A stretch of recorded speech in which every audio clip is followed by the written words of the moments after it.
Olá, sejam novamente bem-vindos à nossa aula de matemática. Vocês já estão acostumados, não estão? Vocês me olham aqui e pensam assim, lá vem a aula de matemática.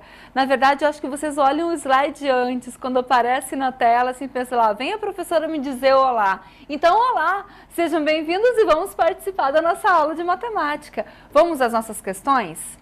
Como vocês sabem, todas as nossas questões aqui são questões retiradas dos Enems passados, para que nós possamos analisá-las, não é? E construir aí o nosso raciocínio, o nosso entendimento sobre elas. A primeira questão diz o seguinte: nas últimas eleições presidenciais de um determinado país, onde 9% dos eleitores votaram em branco e 11% anularam o voto, o vencedor obteve 51% dos votos válidos. Pode-se afirmar que o vencedor, de fato, obteve de todos os eleitores um percentual de votos da ordem de... Vamos entender o que o problema nos disse. Ele nos disse o seguinte: em um determinado país, durante as eleições presidenciais, 9% dos eleitores votaram em branco e 11% anularam o seu voto, ok? Então, 9% votam em branco, 11% anulam o seu voto. Dos votos válidos, certo? 51% foram para o candidato que efetivamente venceu. Então, a questão é quantos votos, quanto por cento efetivamente esse vencedor obteve. Vamos no quadro fazer a questão? Vamos lá? Vamos pensar o seguinte. Acompanhem comigo aqui o meu raciocínio. Já vou puxar minha calculadora para cá, não é? Então, vejam só. 9% votaram em branco, certo? 11% anularam o seu voto. Então, se nós somarmos os 9% que votaram em branco com os 11% que anularam o voto, nós vamos chegar a 20% que não votaram efetivamente, porque ou votaram em branco ou anularam, ok? Portanto, o vencedor estava aí saindo não mais de 100%, mas sim de 80%. Existiam 80% de votos que diziam ou candidato A, ou B, ou C. 80% de votos válidos, certo? Excluindo nulos e excluindo brancos. 80% de votos válidos. A pessoa que venceu, o vencedor, obteve 51% destes 80%. Ou seja, nós estamos procurando quanto é 51% de 80%, certo? E esta aqui é a nossa questão. Quanto é, efetivamente, qual é a porcentagem que representa 51% dos 80% de votos válidos que nós tivemos nessa eleição? Então, nós podemos fazer isso aqui de várias formas. Uma delas, que eu acredito que é aquela que vocês mais procuram, mais se identificam, é a regra de 3. Concordam comigo? Muitos de vocês gostam de utilizá-la. Então, montando uma regra de 3, nós teríamos assim: 80% equivale a 100%, porque 80% é o total de votos válidos, corresponde a 100%. E esses 51% aqui correspondem a X, não é isso? Como nós já trabalhamos em aulas passadas, observem, 80% corresponde a 100% e estes 51% correspondem a X. Nós temos aqui uma grandeza diretamente proporcional. Aumentando-se uma quantidade, a outra aumenta na mesma proporção da primeira. E o que nós fazemos? Nós costumamos multiplicar aqui em X, não é? O produto dos meios é igual ao produto dos extremos. Então, eu vou ter o seguinte, ó, eu terei 100x, que é igual a 80 vezes 51. 8 vezes 1 são 8, 8 vezes 5 são 40, eu tenho um zero. Então, eu tenho que 100x equivale a 4.080. Eu posso aqui, ó, cancelar esse zero, porque x equivalerá a 408 dividido por 10, ou x equivale a 40,8%. Certo aí? Bom, nas minhas alternativas eu vou procurar um 40,8 ou um número que se aproxime deste 40,8, ok? Vejam que eu respondi a questão por regra de 3. Eu poderia ter respondido de uma outra forma simples também, que seria calcular quanto é 51% de 80%. Então, 51% vezes 80%. 51%, 0,51. 80%, 0,8 ou 0,80. E o meu resultado seria 0,408. Bom, agora vamos analisar as nossas alternativas para ver qual delas corresponde à resposta certa.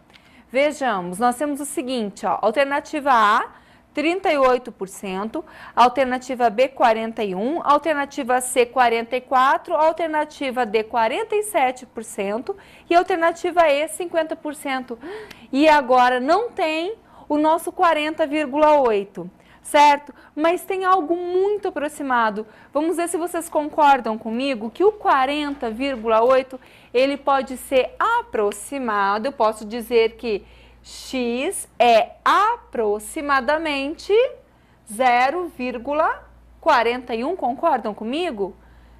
0,408 ou 40,8%, eu posso aproximar de 41%, ele é aproximadamente 41%.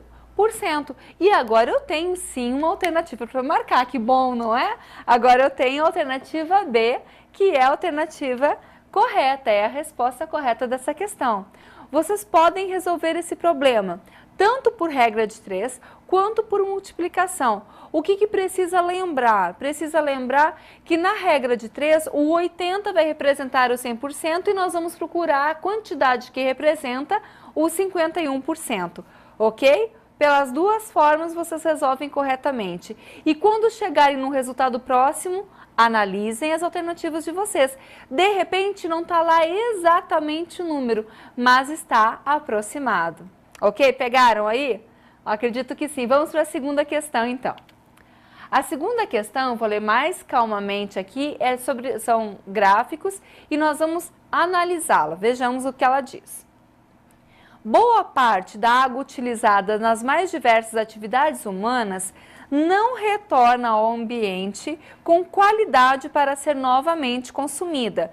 Veja que ela não está dizendo, o problema não está falando que a água não retorna, está falando que retorna sim, mas não retorna com uma qualidade excelente ou uma qualidade boa para ser consumida, certo? É nosso primeiro entendimento desse problema aqui. O gráfico a seguir mostra alguns dados sobre esse fato. Vejamos, olhem só esse gráfico, é um gráfico de colunas, certo? Nós temos aí, e agora nós temos assim, esse eixo vertical, que é o eixo do Y, aqui que nós temos aqui, ó, acompanha aqui com a minha setinha, esse eixo vertical aqui, ele se refere a bilhões de metros cúbicos por ano, certo? Bilhões de metros cúbicos por ano. E o eixo aqui horizontal me apresenta o consumo de diversos setores e a restituição aqui do lado, a restituição da água. Como nós falamos, restitui-se sim parte da água que é utilizada, contudo não se restitui com uma boa qualidade, uma qualidade própria para o consumo, ok? Vejamos aqui o que nós temos. Por exemplo, nessa primeira coluna aqui, eu tenho o consumo da coletividade. Veja a legenda, ó. O pretinho aqui, a coluna pretinha é a coletividade. A coluna azul, azulzinho claro, representa o consumo da indústria e energia. A coluna branca, que está aqui, A coluna branca representa o consumo da agricultura, ok? E essa coluna aqui marrom representa o total do consumo, certo? O total de tudo que eu consumo nessas demais colunas aqui. Bom, ao lado eu tenho a restituição sem qualidade, ou seja, volta para o ambiente, mas não volta em condições de ser novamente consumida, ok? Vejam que na minha restituição eu tenho aqui a parte que retorna da coletividade, do consumo coletivo, a parte que retorna da indústria e da energia. Veja que a indústria e a energia consome algo em torno aqui, vamos dizer assim, de 700 bilhões de metros cúbicos, né, por ano, só fazendo uma análise, e retorna aqui talvez 250 bilhões de metros cúbicos só, então retorna muito menos, né? E nós temos ao lado do retorno da indústria e da energia, nós temos o que retorna da agricultura e ao lado dela o total de água retornável, certo? Essas aqui são as nossas interpretações, são as nossas colunas e aquilo que ela nos diz. Bom, a partir do gráfico, ele vai me fazer uma série de questionamentos que já estão nas alternativas, certo? Diz o seguinte: com base nesses dados, é possível afirmar que, letra A, mais da metade da água usada não é devolvida ao ciclo hidrológico. É a afirmativa A. Afirmativa B. As atividades industriais são as maiores poluidoras de água. Será que são, pessoal? A gente vai voltar no gráfico para analisar. Alternativa C. Mais da metade da água restituída sem qualidade para o consumo contém algum teor agrotóxico ou adubo. Vamos ter que analisar também se realmente isso é verdade. Letra D. Cerca de 1/3 do total da água restituída sem qualidade é proveniente das atividades energéticas, do setor industrial e energético, como nós tínhamos lá em uma das nossas colunas. Por último, a alternativa E diz que o consumo doméstico, dentre as atividades humanas que consomem água, é aquele que mais consome e que mais repõe a água com qualidade. Bom, vejam que nós temos aí uma série de alternativas para analisar e eu preciso retornar ao meu gráfico para verificar se é verdade. Então agora vocês vão ficar aqui olhando o gráfico, eu vou lendo as alternativas e nós vamos pensando juntos. A alternativa A dizia o seguinte: mais da metade da água usada não é devolvida ao ciclo hidrológico. A água usada está aqui, é o consumo total que nós temos aqui. Veja que ela chega a mais de 3.000 bilhões, não é? De metros cúbicos ao ano, certo? Ela bate aqui a casa dos 3.000. E a alternativa diz assim: mais da metade da água usada não é devolvida ao ciclo hidrológico. Vamos lá verificar que essa coluna aqui representa a água que é utilizada e que é restituída. Como eu falei anteriormente, a água retorna sim ao ciclo hidrológico, mas ela não retorna com qualidade. Então, essa primeira alternativa aqui está errada, ela é falsa. Ela está me dizendo que ela não é devolvida, ela é devolvida, mas apenas não é devolvida com a devida qualidade, ok? Já excluímos uma. Vamos ver então a alternativa B. Diz o seguinte: as atividades industriais são as maiores poluidoras da água. Dá uma olhada que a atividade industrial está aqui na casa dos 600 bilhões de metros cúbicos, 600, 700, não é? Aproximadamente, bilhões de metros cúbicos. Ela é a atividade que mais polui? Não é, não é? Posso observar que não é. Eu tenho outras atividades que consomem uma quantia maior de água e que também poluem. Então, não posso afirmar que a indústria seja aquela que é a que mais polui, a grande poluidora. Ok?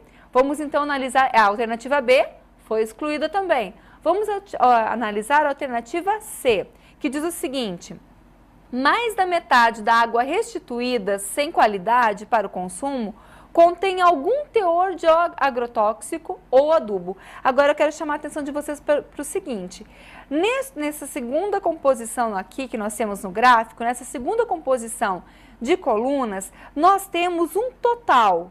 Essa parte marrom aqui que eu estou mostrando para vocês é o total de água restituída sem qualidade. A alternativa C diz assim, olha, mais da metade da água que volta sem qualidade contém algum teor de agrotóxico ou de adubo. Se eu observar a coluna ao lado representa a água que retorna da agricultura. Percebam que essa coluna que diz para mim o quanto retorna da agricultura é quase do tamanho do total que retorna. Concordam? Elas são assim muito próximas, existe aqui uma pequena diferença entre as duas, mas eu posso garantir que a água que retorna da agricultura é mais da metade do total que retorna. Concordam comigo? É mais da metade, olha lá, ó. A água que retorna da agricultura é um pouquinho superior ali ao 1.500 e o total está lá nos seus 1.800, então está muito próximo. Se mais da metade da água que retorna vem da agricultura, eu posso dizer para vocês que essa água tem algum teor agrotóxico ou de adubo? Posso afirmar que mais da metade da água que volta do total que é restituído contém algum teor de agrotóxico ou de adubo.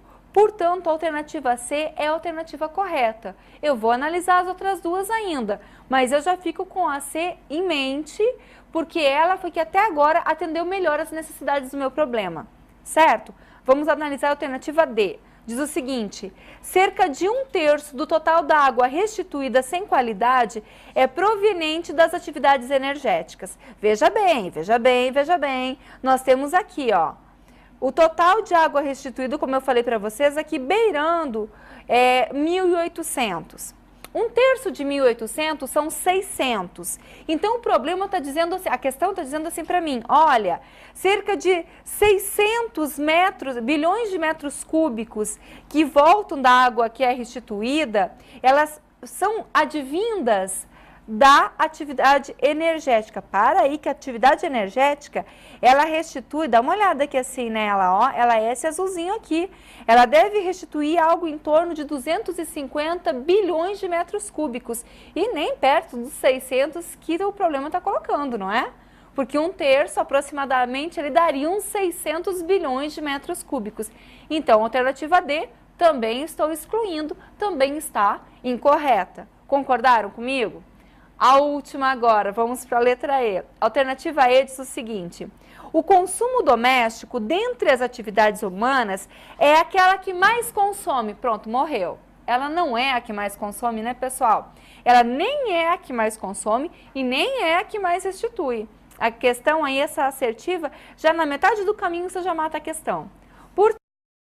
A alternativa correta é a letra C, aquela que nós falamos, que mais da metade da água restituída sem qualidade para o consumo contém algum teor de agrotóxico ou alguma espécie de adubo, certo? É até meio ruim a gente imaginar que volta tanto assim, mas de fato volta uma grande quantidade de água que tem um teor de agrotóxico, que tem também alguma quantidade de adubo. Portanto, a nossa alternativa correta para essa questão é a letra C.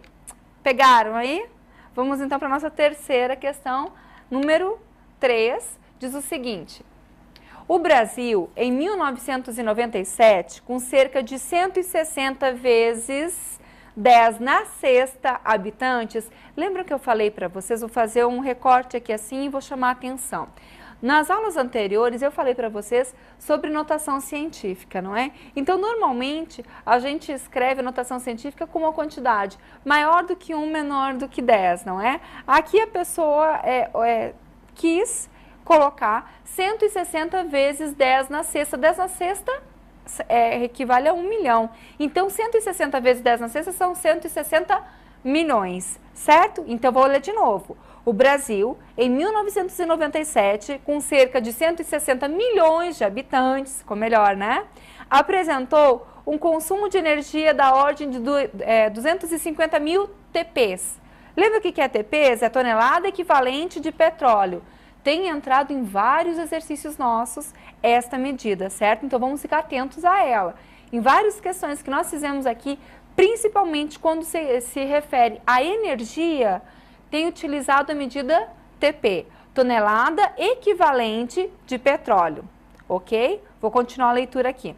Proveniente das mais diversas fontes primárias.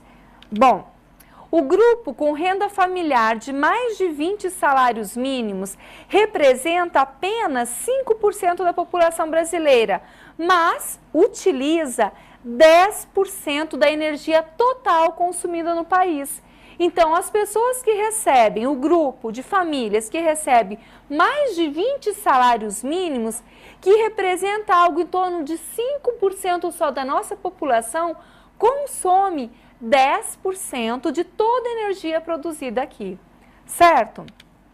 O grupo com renda familiar de até 3 salários mínimos representa 50% da população e consome 30% do total de energia. Vejam que existe uma disparidade imensa aqui, não é? Um grupo que representa 5% consome 10% de energia e um grupo que representa 50%, que é metade da população brasileira, consome 30% de energia. Há uma disparidade muito grande aqui. Bom, vejamos o que ele quer. Com base nessas informações, pode-se concluir que o consumo médio de energia para um indivíduo do grupo de renda superior é X vezes maior do que para um indivíduo do grupo de renda inferior. Eu quero saber aí quantas vezes o grupo maior, o grupo de renda superior que ele está falando, é maior, não é, consome mais, do que o grupo de renda inferior. Então, vejam só, nós temos alguns dados para analisar. Primeiro, o consumo médio, que eu vou chamar aqui de CM, ele é dado pelo total de energia consumido dividido pela a porcentagem de energia consumida, a porcentagem total de energia consumida, dividido pelo total da população. Então, veja que no grupo 1, que é aquele grupo que recebe ali 20 salários mínimos ou mais, nós temos uma energia consumida na ordem de 10%, vou chamar aqui de energia total, certo? De ET, dividido pelo total da população, ou seja, 5% apenas. Já no segundo grupo, que é aquele grupo de famílias que recebem até 3 salários mínimos, eles consomem 30% do total da energia ou da energia total, que ficam distribuídos entre 50% da população. Aqui é 5% da população e aqui 50% da população.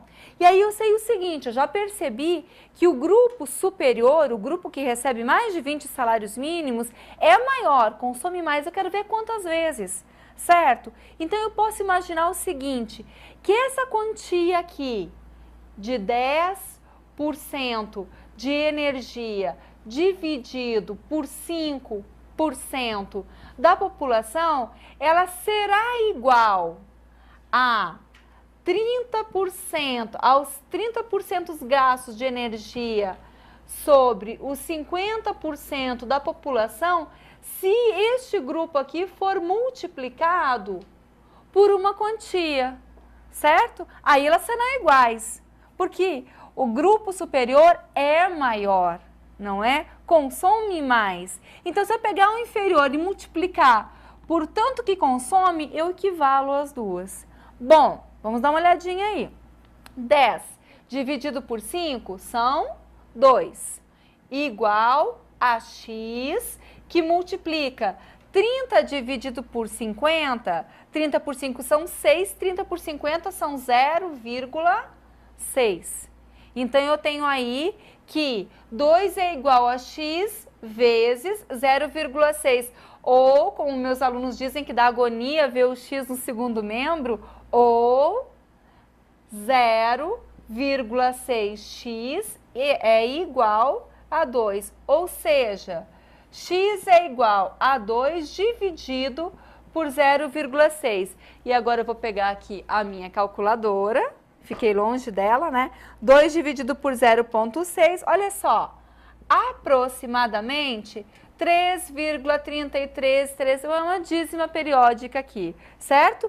2 dividido por 0,6 equivale a 3,33. Como isso daqui está dizendo para mim quantas vezes, eu vou dizer para vocês que o grupo superior, o x que representa o grupo superior, é 3,33 vezes maior do que o grupo inferior. Lá nas minhas alternativas eu tenho assim, o valor aproximado de x é letra A, 2,1, letra B, 3,3, é a minha resposta ali, ó. 6,3, não. 10,5, não. E 12,7 também não. Então, a minha alternativa correta é a letra B, 3,3. Ok, pessoal? Certo? Ali nós utilizamos também o raciocínio de proporção e utilizamos o raciocínio de equação também. Eu quero, nos momentos finais dessa aula, chamar a atenção para você que ainda não acessou o nosso site www.acerteosponteiros.com.br, que faça isso, se cadastre e para que vocês possam rever novamente as nossas aulas aqui, tirar as dúvidas, certo? E interagir com os outros participantes da nossa comunidade. Um abraço e até a nossa próxima aula.